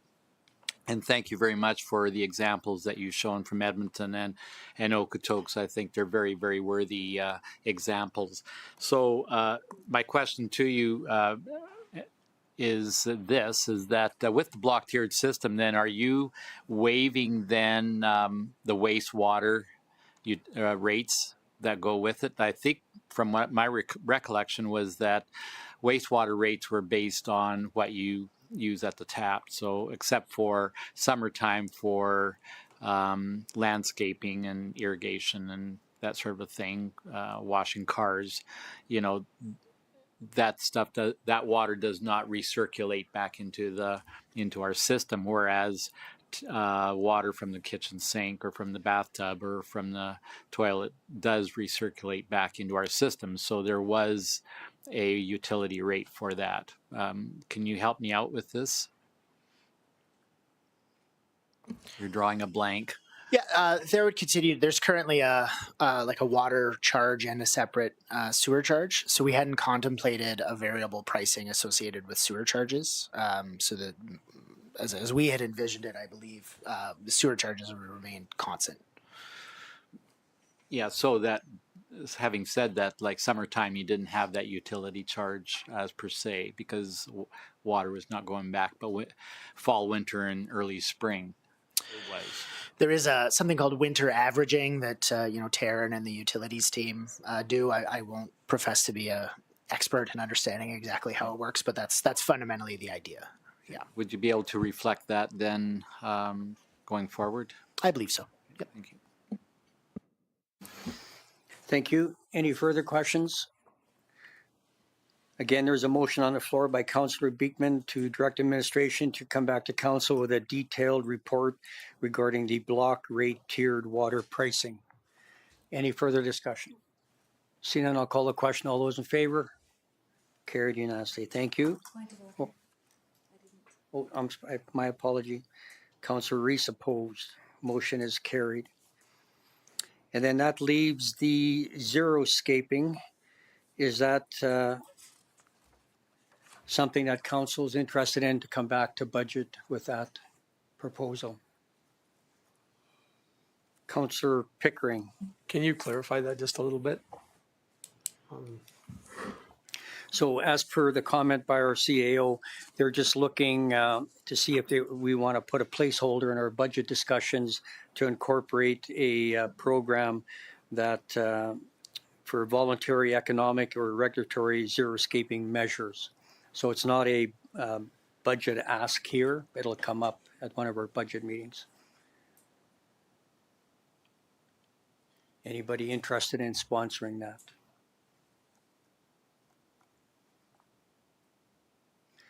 I'll sponsor it just so we can vote on it. Thank you. So there's a motion on the floor by Councillor Avery to bring more information at budget deliberation regarding the voluntary economic and or regulatory xeriscaping measures. Any further discussion? See none, I'll call the question. All those in favor? Opposed? Thank you. The motion is defeated. Moving on to agenda item 7.1 under bylaws and policies. Thank you, John. We have the Land Use Bylaw Amendment 900-P-10-24 regarding second and third reading for civic address 1801 and 1809 30th Street from urban reserve to direct control. And this was under agenda item 5.1 for our first public hearing. Cameron, I'll open it up to you if there's any follow-up comments that you want to make. Thank you. No additional follow-up comments for me. Like as outlined at the public hearing, our perspective on this is that The question of the appropriateness of the zoning is appropriate to consider at this time. We recognize the need for additional technical information if that's going to go forward. The question before council is a question of whether or not the zoning and the proposed uses within the zoning are something that we envision at a high level for the area. Providing that clarity will provide us with an opportunity and the proponent with the opportunity to address some of the technical challenges associated with the project moving forward, which would include it for them the completion of the transaction to purchase the lots. So from administration's perspective, consideration of the rezoning at this time is appropriate, and we believe that the uses that are provided for within the proposed modified commercial requirements within the direct control zoning strike an appropriate blend between meeting the vision of the area structure plan while also providing, in terms of its commercial development of the area, while also providing for limiting those commercial uses to the less intensive uses within those particular zonings. Thank you. Councillor Avery. Thank you, Mayor. So just for clarity for myself and for the rest of council, we are here to rezone this direct control. We've got, there's proposals, but that's not what we're here for tonight. It's not 18th Avenue or 30th Street. It's not 18th Avenue. It's not traffic. It's not the businesses that may or may not go in there. It's putting this property under direct control. The same as what we did to the east, the same as what we did to the east, east of the Motor Inn when the RCMP station come in. And then you come back with a full plan of traffic impact, the 30th, everything else is to follow. This is just direct control bylaw. Correct. So the way I would look at this is to say you have to consider, the way I approach it is to say, the proponent is, interested in investing in pursuing this project, and there are steps associated with that investment. And so the proposal for the direct control includes proposed uses within that area. And so the proponent needs to know before they invest a few $1 million in purchasing those properties whether there's the possibility of having those types of uses approved. And if we put the zoning in place, which suggests, yes, we are amenable to these types of uses provided you address the technical challenges associated with the development, which is to say we have an adequate plan for 30th Street and 18th Avenue, and we feel that the utilities are appropriately connected and all the rest of it, then they'll receive development approval. And at that point, are they able to begin construction on their project? Not before then. Thank you. Any further questions, comments for our presenter? Councillor Beekman.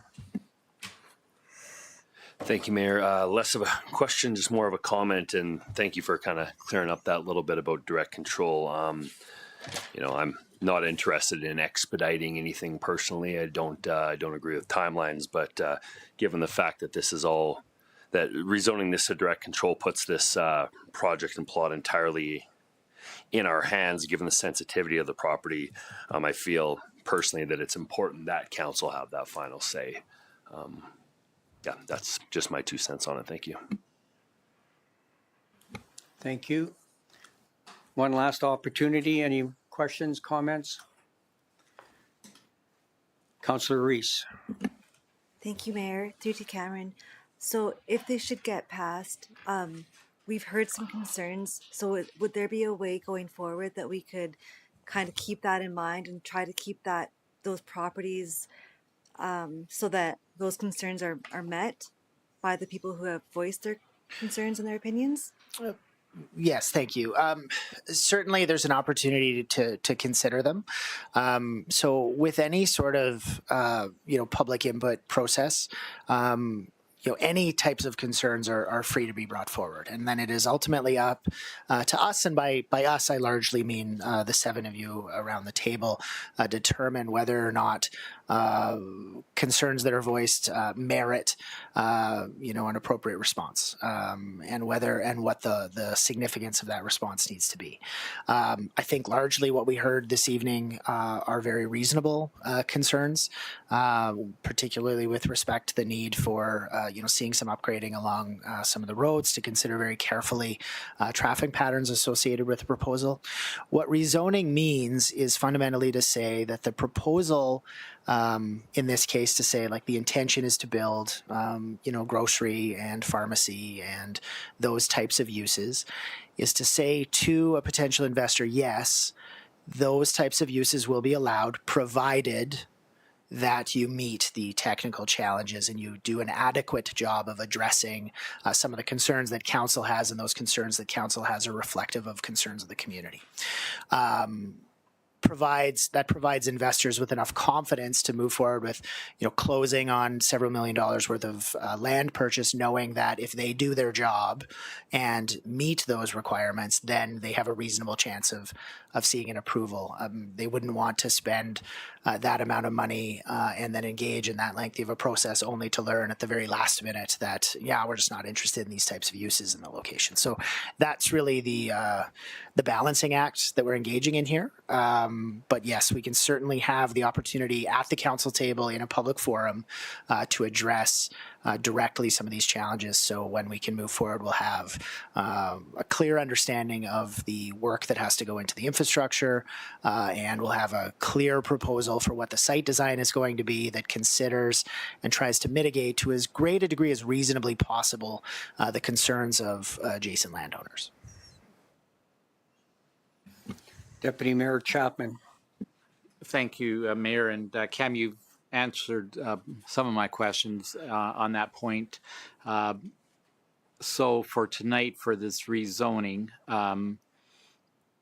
it doesn't change the fact that whoever is going to be the applicant will have to follow all the duties, all the diligence that's required. And I just heard tonight that they're investigating the traffic impact assessment through Alberta Transportation.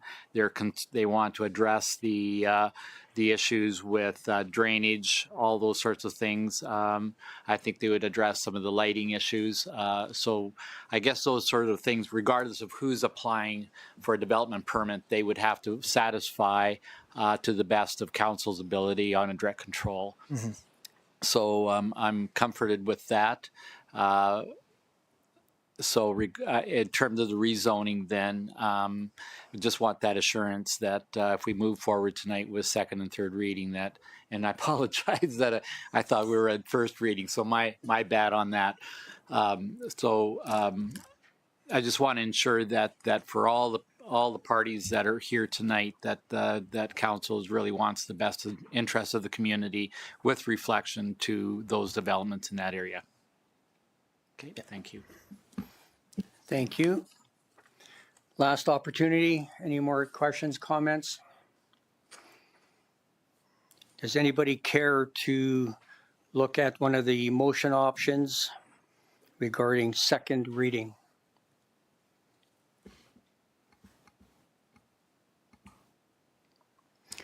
I'll ask again, is there Councillor Avery? Councillor Avery makes a motion to approve second reading of Land Use Bylaw 900-P-10-24 to rezone 1801 and 1809 30th Street from urban reserve to direct control. Any further discussion? I just want to make a comment that I've been struggling with this. I'm all about development, but when you back the camera lens up and you see everything that's going on in that part of Colda, which is phenomenal, like we are blessed to have all this development coming to our community. When I went there on Friday, I went there on the weekend to watch, and it's not just the traffic from the residents, from the businesses, but the rec center, the Prairie Wind School, and the school buses, watching them go east along 18th, and then they cause a bottleneck at Highway 845, Highway 3. And then when they're coming back the other way, when I heard the comment somebody mentioned to me a week or so ago about the stop sign where the traffic is backed up all the way from Highway 3 all the way to 30th. And I'm thinking to myself, well, there's a stop sign there so people come and go. But then the traffic light obviously isn't coordinated with those stop signs, so it causes a huge bottleneck. I appreciate what Cameron said about they're going to get the timing changed on that. But for myself, I have some serious concerns there with that. Any other comments? Councillor Pickering. Thank you, Mayor Van Rijn. I have a couple of comments on that. I know we're going to have to deal with this either today or down the road when they're talking about traffic, just like you brought up. This council, from my point of view, I kind of knew when the development went over there that we were going to run into this. And this is something that's just going to continue to grow. So regardless, I'm looking at whether we approve this for direct rezoning or not. We're already started to deal with the traffic over there. So it's just something, looking at it from the business that are there, regardless if we approve this or we don't, we're still going to be dealing with that. So I'm just saying that what I've heard tonight with a lot of comments about traffic, it's going to happen whether we approve this one or not. So that's just my take on it. Thank you. Deputy Mayor Chapman. Thank you, Mayor, and thank you for your comments. My own comments are as I will be voting against second reading for two reasons. One, I think as members of council are already indicating is that this development is premature for this area. And second to that, I think it doesn't avoid the fact that now that we've given first reading, we can obviously establish the second reading at a later date, if that is possible. I'm not too sure what those timelines are going to be like, but depending on what the applicant and the application is going to look like. Councillor Avery. Thank you. Just as a follow-up, we need to keep open minds as council. It's called free enterprise. And we have been known as a community of cutting the red tape and bringing development into our community. And why do we want to stall that? We know that our commercial is going to go west. Is it 5 years ahead of what we originally planned? Yes, that's a good thing because that all contributes to the tax dollar. That development will bring in $200,000 worth of property taxes, not including what it's going to help for the residential investment and what that's going to bring into tax dollars into our community. So we need to take off our blinders and see what's best for our whole community. I know there's people that are upset along that area, but if you go east, there's people that are going to be upset in Parkside. If you go south, there's going to be people upset south. Councillor Chapman, you know as well as me, being on council for many terms, we won't make everybody happy, but it's what helps our community prosper. And a development like this will help Coaldale prosper in moving that northwest areas. Thank you. Any further questions, comments? Seeing none, I'll call the motion regarding Councillor Avery that council approve second reading of land use bylaw 900-P-10-24 to rezone 1801 and 1809 30th Street from urban reserve to direct control. Any further discussion? Seeing none, I'll call the question. All those in favor? Opposed? One opposed. Motion is carried. And then I'm looking for someone to sponsor third and final reading of Land Use Bylaw 900-P-10-24 to rezone 1801 and 1809 30th Street from urban reserve to direct control. Anybody care to sponsor that motion? Councillor Pickering. Any further discussion? See none, I'll call the question. All those in favor? Opposed? Motion is carried. Thank you. Moving on to agenda item 7.2, Land Use Bylaw Amendment 903-P-10-24 regarding second and third reading for the establishment of Malloy Landing Residential R2 Overlay Plan. And again, we have our Director of Growth and Investment, Cameron Mills. Have you got any further to add for that? I do not. Okay, the information was discussed earlier. Does anybody care to sponsor one of the motion items? Councillor Avery. I'll sponsor second reading. Motion by Councillor Avery to approve second reading of Land Use Bylaw Amendment 903-P-10-24. And does anybody care to sponsor third and final reading? Councillor Pickering. Any further discussion? Seeing none, I'll call the question. All those in favor? Carried unanimously. Thank you. Moving on to agenda item 7.3, Land Use Bylaw Amendment 905-P-11-24 regarding first reading for rezoning Highway Commercial C2 to Commercial C1 at civic address of 2511 21st Avenue. And again, we have our Director of Growth and Investment and Deputy CAO, Cameron Mills, presenting. Cam, whenever you're ready. Thank you very much. So the purpose of bylaw 905P1124 is to consider rezoning from the Highway Commercial District to the C1 District for 2511 21st Avenue, which is located in West Coaldale, directly between the existing KFC Barburrito lot and the Fast Gas. So there's an existing undeveloped lot between those two spaces, which currently has the C2 District. The owner of that lot has a potential tenant looking to move into the space. However, that tenant, First Choice Savings and Credit Union, is interested in building a credit union, clearly, within the space. And the C2 district does not allow for financial institutions. And so they have requested that we consider redistricting to the C1 district so that they can build their bank within our community at that lot.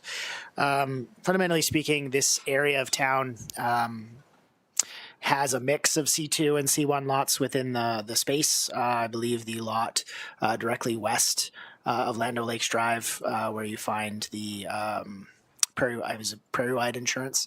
That lot there, I believe, is zoned C1. So there is that mix.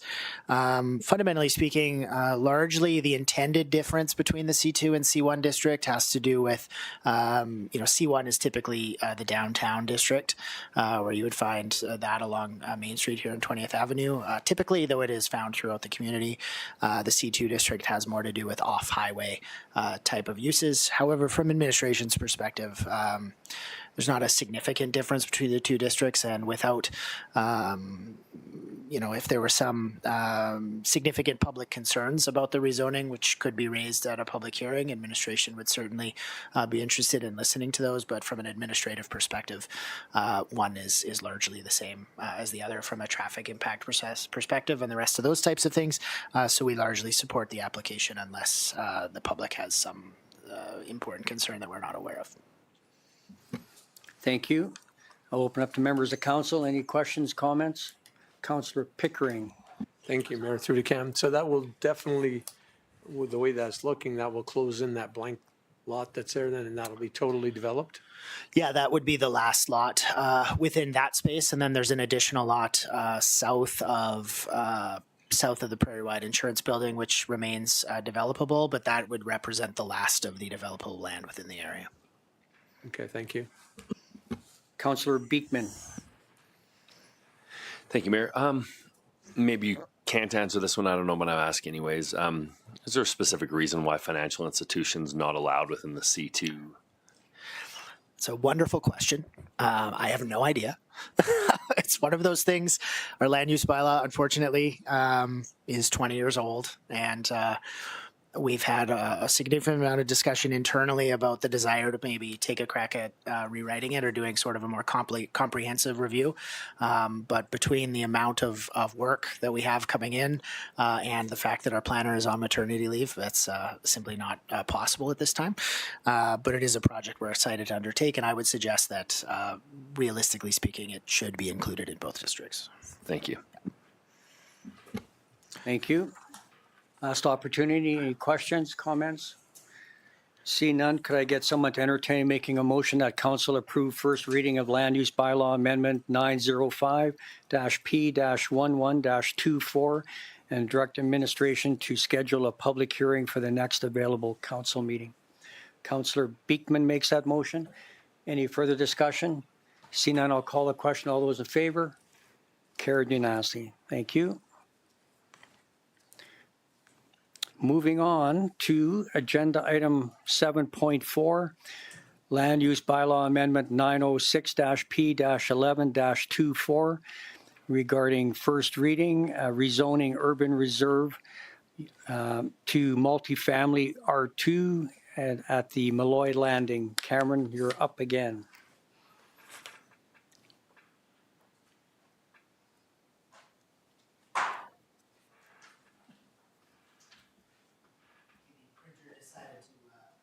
Make those upside down on me. I'm not fully sure why. That's exciting. That's an exciting change for me. Land Use Bylaw Amendment 906-P-11-24, which is considered first reading of rezoning from urban reserve UR to multifamily residential R2 within the Malloy Landing District. So these are the lands that would be most affected by the previous consideration of the 903 bylaw that we considered earlier. So this is the most significant multifamily portion of the Malloy Landing neighborhood, which is slated for development in the upcoming spring construction season. So the project includes the extension of 16th Avenue west of the high school connecting to 30th Street. 30th Street will then be updated, provided to a higher standard and constructed south towards the intersection of 18th Avenue. Along 16th Avenue, we'll find most of the multifamily development within the planning area. And so the proposal is to rezone these lots to R2 to allow for consideration of subdivision and to begin moving forward with development of those lots in the new year. Thank you. Open it up to members of council. Any questions, comments? Councillor Beekman. Thank you. So correct me if I'm wrong, but this will tie 30th and 16th together then? That's correct, yeah. So there would be a secondary potential access point to the school by traveling up 30th Street and then east along 16th Avenue. Excellent, thank you. Thank you. Any further questions, comments? Seeing none, could I get someone to entertain making a motion that council approve first reading of Land Use Bylaw Amendment 906-P-11-24 and direct administration to set a public hearing for the next available council meeting? Councillor Pickering makes that motion. Any further discussion? Seeing none, I'll call the question. All those in favor? Carried unanimously. Thank you.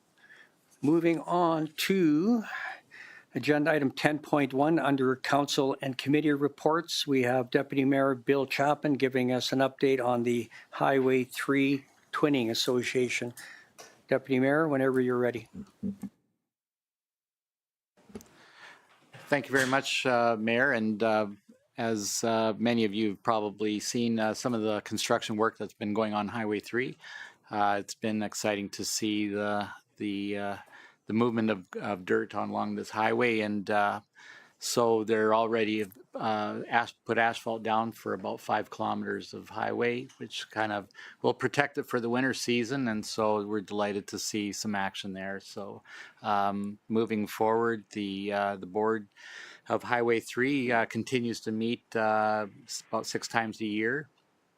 And we have an executive who meets monthly to oversee the general operations. We have a new director of advancement, Tennille Miller, who is from Tabor and currently lives out in that community. And we're delighted to have her on board. So that's my report. Thank you.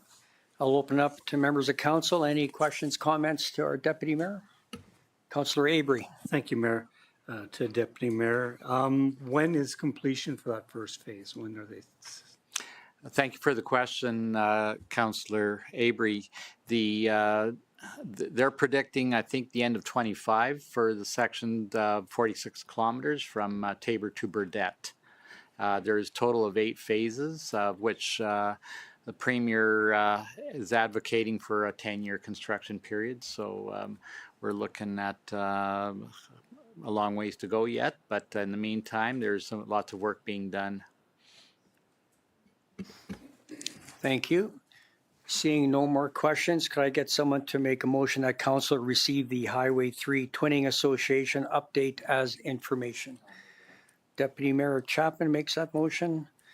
Any further discussion? Seeing none, I'll call the question. All those in favor? Carried unanimously.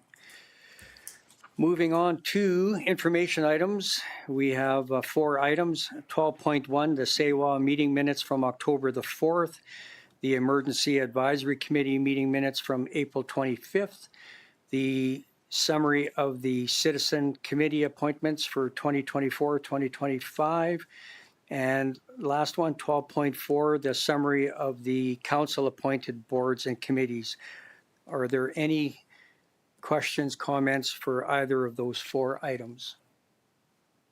Seeing none, could I get someone to entertain making a motion that council receive items 12.1, 12.2, 12.3, and 12.4 as information?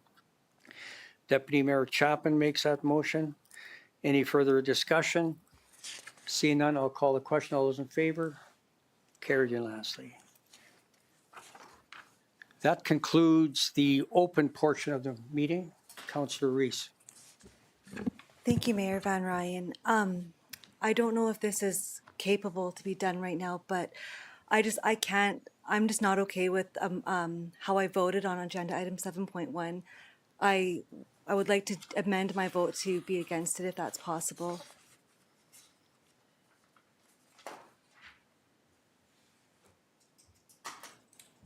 I'll open that up to our CAO. What's the procedure on that? I'd have to check into this, Mayor. This is not a situation that I've encountered recently, but I can take a look at that and confer with our municipal clerk, and then after the break between open and close that we can circle back on this. But we could make a request in the meantime to note in the minutes Councillor Reese's statement, but the procedure for changing a vote for a resolution that's already carried, I'd have to get back to you on that. Thank you. Thank you. So again, that concludes the open portion of the meeting. So I'll require a motion at 7:06 p.m. that council will move into closed session in accordance with section 197-4-B of the Municipal Government Act to discuss matters exempt from disclosure for items 13.1, 13.4, and 13.6, subject to section 17, personal privacy. Items 13.2, 13.3, 13.5, and 13.6, subject to section 16, business interests of a third party. And items 13.6, subject to section 21, intergovernment relations, and section 24, advice from officials. Who cares to make that motion? Councillor Saylor makes that motion. Thank you. We will take a 10-minute break. Oh, I'm sorry. I'll call the question on Councillor Saylor's motion. All those in favor? Carried unanimously.